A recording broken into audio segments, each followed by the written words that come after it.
Alright boys, in today's video we are going to be going over Aira. So I didn't post a video on it, I made a post about it, but I didn't do a video. I actually got Aira off free tickets.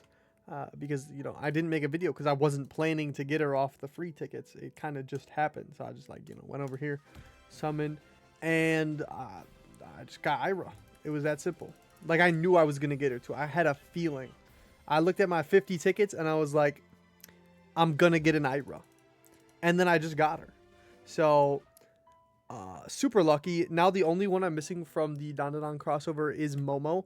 Hoping to get her on the reset. But, yeah, in today's video, we're going to be going over Aira. So, let's get right to it. A quick rerun of her kit. Her skill has Archgen. This is type G Archgen. It's very good. Because it's type G, it stacks with a lot of other Archgens. The only ones that I don't think it stacks with are going to be like Renin Luvias and SGLs. Those are the two that come to mind right now. I'm sure there's other ones, but yeah. Her art is going to increase all allies' single super art damage by 100% and accuracy by 70% after this art is used. So, going to be a pretty sizable buff to the next super art that you do with some accuracy. So, definitely nice. And then her true art is going to increase fire units attack by 50% every time the true art is used, max 200%, and increase all allies skill CT speed by 100% for 25 seconds. So you use the true art and it keeps your Archgen up 100% of the time pretty much. And then I would say I'm using my true art trying to get this 200% attack up, because you pair this with like Delta or Aira or what's the guy? Stark from Frieren. Those ratio passives are going to get pretty good, and they're going to start getting chunky. The damage is going to be crazy, especially if you do a true art to get the attack up and the skill CT, and then you do an art so that the next super art they do does even more damage and it has accuracy, and then you pair that with the giant fire res down on her super art. Especially if she's the leader, she's getting a 240% fire res down. That is huge. And this actually does a lot of damage too. So overall, she's actually pretty good. I do like Aira. And her passives, she has 10% evasion rate up. She has the dual boost, which is the 1% ratio passive for attack and defense. So even better. And then she has her unique passive, which is 30% DR for allies with less than 50% HP. So once the allies' HP bar is red, I think once it's red, it's less than 50% HP. Might be wrong on that, but I think that's what it is. Then they'll get 30% DR. And yeah. So the way I would play her is I would start with the true art to get it so your skill is up all the time. And then if I'm going to do a bit of a nuke, I might do an art, or I might use a super art to get this debuff. But most of the time, I'm actually just going to keep stacking my true art so I can get this 200% attack up. And then when I do need a little bit extra damage or some accuracy, I'll use the art so that the next super art I use does more damage and has more accuracy. But if you combine her whole kit is actually pretty solid. Like considering her Archgen is type G, it's not tied to an art, it's tied to her skill. So I can pretty much use whatever I want. Like I don't have to use her true art. I can use the art. So what I like to do is I like to get up to the 200%, and then I just do like art and super art until the boss is dead, because I don't really need to use the true art again. The true art's just going to make it so my Archgen is more effective. But honestly, if you pair her with other Archgeners, like Summer Iris and Sunraku, I love these three together on the same team. It's 3 different Archgen types, giant damage buff here, crit buff, and we have a fire res down on Aira, and then all 3 of them have passive DR for fire units. So honestly, it's just great. They just work really, really well together. But back to Aira, we're going to go over her equips quick. For her equips, I would say best in slot, obviously, is going to be her true weapon. That's pretty much the case for all of the Dandadan units and most crossover units lately. They're just going to want their true weapon really, really bad. And then 5-star defense, it completely matters on the content, but if you're going to nuke, I would say use Iris Change of Pace just to give her that attack and defense up so that she'll do even more damage. And then for your 4-star support, honestly, just whatever your best 4-star support is. Like Fen's Aloha Shorts is amazing, but if you just got like an okay 4-star support, just throw it on her. It's not that big of a deal. And then for her crest, I would say the best in slot for crest is going to be attack up and defense up. And then if for some reason you got 3 crests on her, maybe you just like Aira from the anime, I would say the next best would be all stats up. Okay, and then we're going to go over her animations. So her animations are actually really fast. I like them. Our attack is literally just a kick. Her skill is 2 kicks. Her art is also 2 kicks.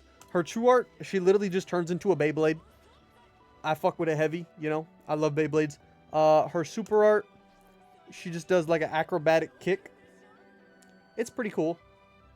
I do really like her animations, and this super art is pretty fast, and all the damage is right there. It does so much damage, like literally just boom. That's all the damage. It does so much. It hits so hard, and you're gonna see we're going to get into the fights right now. All right, the first fight we're going to be going over is going to be the Tuesday Nova Crest Palace. So in this fight, we are going to be taking in Demon Edge Berwick, Sunraku, Summer Iris, and of course, Aira. So the plan going in is we have our 3 Archgeners. We have Aira, we have Summer Iris, and we have Sunraku. And then we have a damage dealer and a pseudo healer because of Demon Edge Berwick's arts actually has a 30% stats up. So we're using that kind of as our healing because we don't really need a tank because these 3 units together have an effective pretty much 75% DR. So even if we get low, we just use a Demon Edge Berwick arts. That's 30% stats up. That's a 30% heal. And we're fine because we have 75% DR. We basically just have like a Shiro. Almost. Not really because, you know, we don't have the barrier, but we have the DR. So what we're doing here with Aira is we're just going to keep getting that true art stack so we can get her attack up. And with our other characters, with Summer Iris, we're just going to be doing super art spam to make sure her arch gen is up.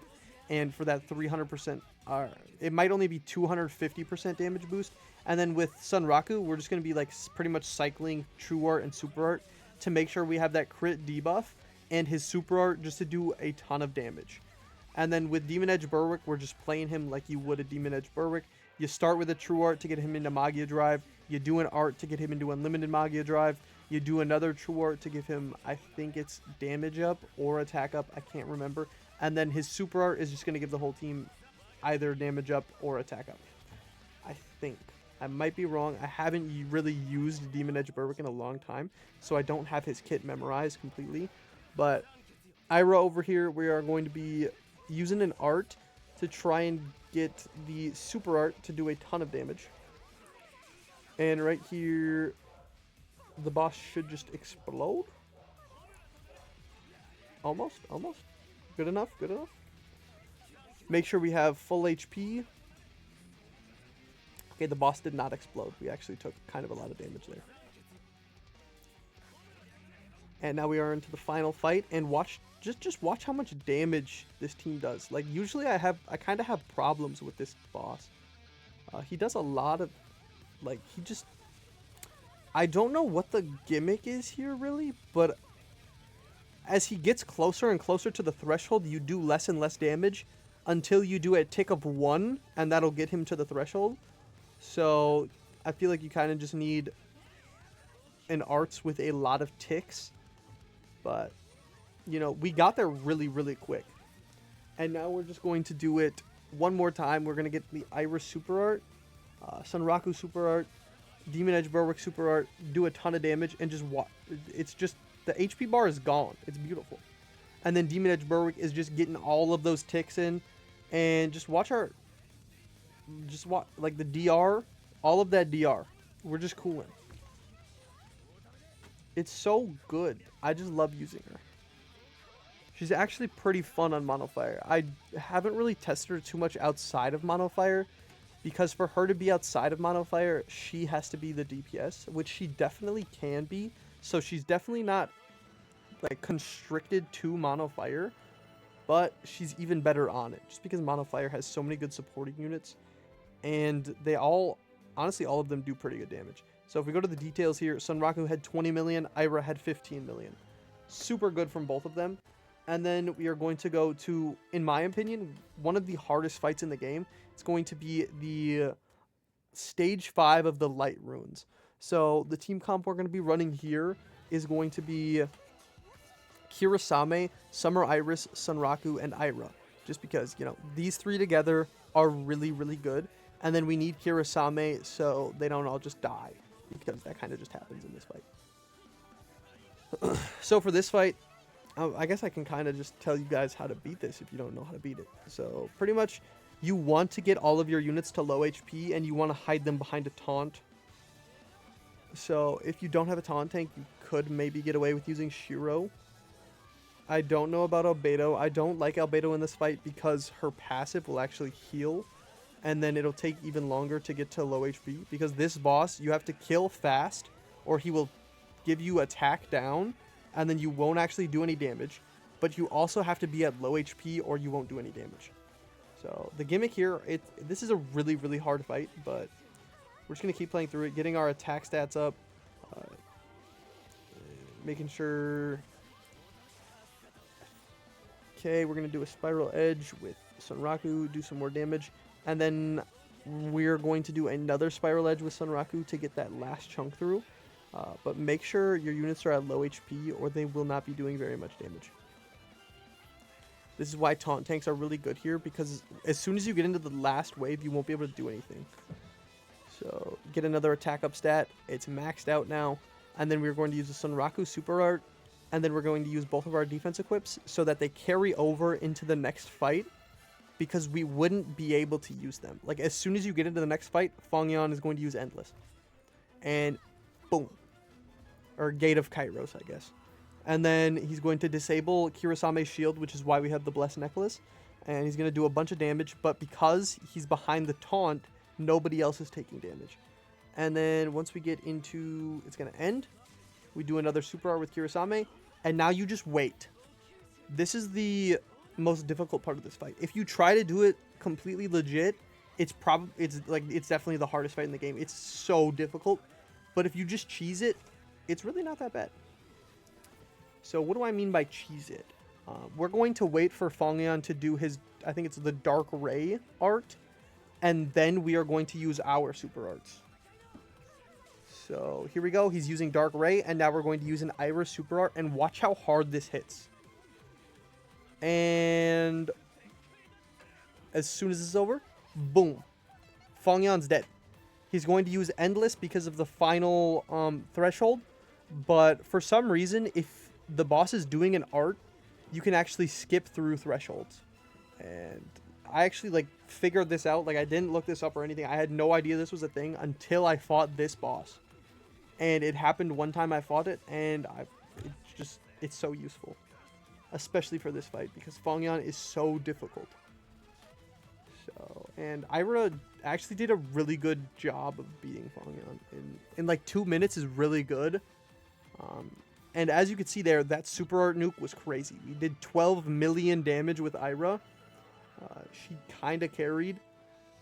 Overall, I think Aira is actually a pretty solid unit. I know she's nowhere near as good as Okaroon was, or is. Okaroon is probably the best unit. He's definitely the best unit in the crossover. He's probably a top 3 unit in the game. I would probably put him... I might actually put him at number 1, honestly. He's just that useful. But Aira, she's really hard to place, honestly. It's really hard to say how good she is. She has the type G Archgen, so you can throw her on almost any team. Unfortunately, she doesn't work with Rin and Luvia, though, who is also another really good fire unit. So they don't work together, which is kind of sad. But her kit is it's pretty solid. It's not what I thought it was going to be. I thought her kit was going to be like a true art that had Archgen, and then an art that had DR, and then a super art that did a bunch of damage.